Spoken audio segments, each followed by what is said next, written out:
Bonjour à tous et bienvenue dans cette vidéo de présentation de Twitter. L'objectif ce sera de comprendre ce qu'est Twitter et quelle utilité cet outil peut avoir. Donc dans cette vidéo je ferai régulièrement des comparaisons avec Facebook. Non pas que Facebook soit similaire ou soit la même chose que Twitter, mais c'est un point de repère pour beaucoup d'internautes qui ont déjà un compte Facebook et qui n'ont pas forcément un compte Twitter.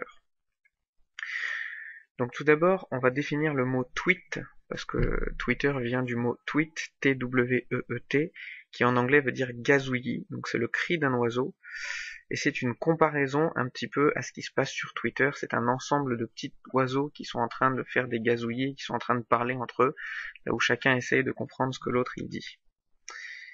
Donc Twitter, c'est un réseau social qui permet d'envoyer des messages courts de 140 caractères. Donc première comparaison avec Facebook, tout d'abord, sur Facebook on peut mettre des statuts, des photos, des vidéos, des applications, tout un tas d'informations qu'on peut trier, regrouper, sans forcément de vraies limitations. Sur Twitter on peut simplement poster des statuts de 140 caractères, dans lesquels on peut bien entendu inclure un lien ou une photo, mais tout ça sera compté dans le nombre de caractères autorisés par Twitter. Donc deuxième comparaison avec Facebook, là où Facebook est initialement prévu pour être quelque chose de privé, un cercle restreint, là on partage uniquement avec ses amis, Twitter a plus une vocation publique, là où le but est de faire transiter une information à tous ceux qui ça peut intéresser, voire au monde entier. Bien entendu, il est possible, comme sur Facebook, de basculer en mode privé, mais par défaut, c'est un outil qui permet de discuter publiquement. L'objectif, c'est de discuter, d'échanger autour d'un ou plusieurs thèmes et de se faire des contacts. Sur Facebook, on va chercher les amis qu'on connaît déjà. Sur Twitter, le but, c'est justement de découvrir des nouvelles personnes avec qui on va pouvoir discuter, échanger. Twitter, c'est aussi un outil sur lequel on va communiquer beaucoup plus fréquemment que sur Facebook. Les messages sont plus courts, mais beaucoup plus fréquents.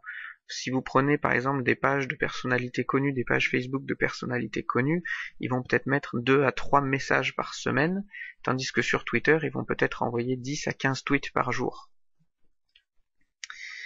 Ensuite, nous allons voir les comptes Twitter. Donc il existe deux types de comptes, c'est plutôt une utilisation, deux types d'utilisation de Twitter. Ça va être tout d'abord les comptes personnels. Donc moi, vous voyez ici, si on regarde mon profil, j'ai mon compte personnel. Donc le login Twitter, ça va être @fbnmt.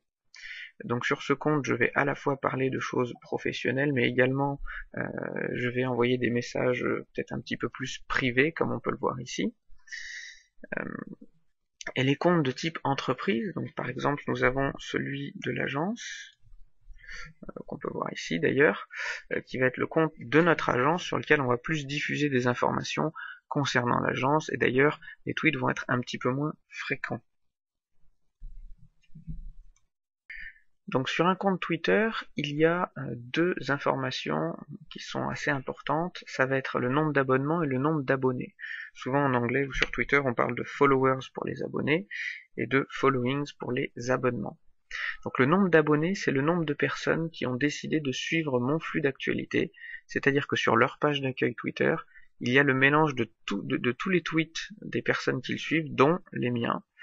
Et le nombre d'abonnements, c'est le nombre de personnes que moi j'ai décidé de suivre, et donc sur ma page d'accueil, il y a les tweets de ces 36 personnes, de ces 36 comptes Twitter que j'ai décidé de suivre qui apparaissent. Donc bien évidemment, plus on a d'abonnés, plus les messages qu'on va publier vont avoir un impact. Il faut savoir qu'à partir du moment là où on laisse son compte Twitter par défaut, c'est-à-dire en mode public, n'importe qui peut s'abonner à notre compte et donc suivre nos tweets. En même temps, c'est un peu le but de Twitter, c'est-à-dire de pouvoir diffuser des informations à un plus large public. Ensuite, on va pouvoir répondre à des tweets qui nous intéressent ou discuter avec des personnes. Et donc, ça, c'est ce qu'on va appeler les mentions. Donc, vous verrez ici, si je clique sur ce lien-là, tweets et réponses, là, vous avez que les tweets simples. Et là, vous allez avoir les tweets ainsi que toutes les mentions, c'est-à-dire à chaque fois que j'ai discuté ou mentionné une personne. On le reconnaît par ce arrobase avec le pseudo de la personne qui s'affiche un peu partout. C'est-à-dire que soit il y a un tweet qu'il a publié qui m'a intéressé, sur lequel j'ai eu envie d'interagir et je vais répondre, en cliquant sur la petite flèche répondre, soit j'ai eu envie directement de discuter avec la personne et je vais le mentionner.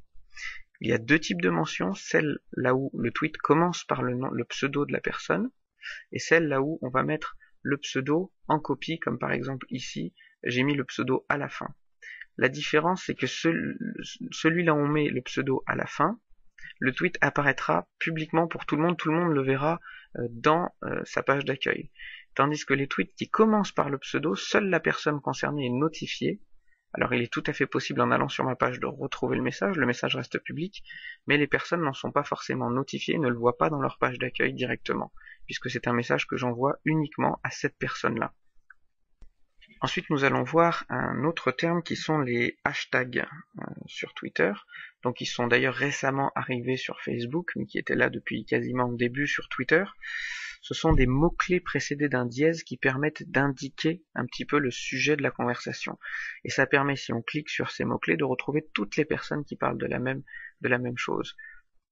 Par exemple, si je retourne dans mes propres tweets, à un moment donné, j'ai pu parler de WordPress. Donc si là je clique sur le hashtag WordPress que j'ai moi-même tapé, je tombe ici sur la liste des personnes qui parlent de WordPress, justement, qui ont inséré ce hashtag dans leur tweet.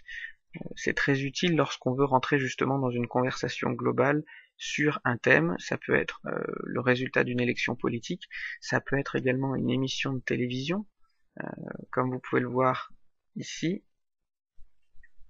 Comme vous pouvez le voir ici, j'ai eu l'occasion de parler d'une émission de télévision qui est passée la veille à la télé, de commenter, et si je clique sur le hashtag, on peut voir l'intégralité des personnes qui ont discuté autour de ce hashtag. L'intégralité des réponses, des commentaires, généralement les animateurs, les producteurs commentent également leurs émissions de télévision.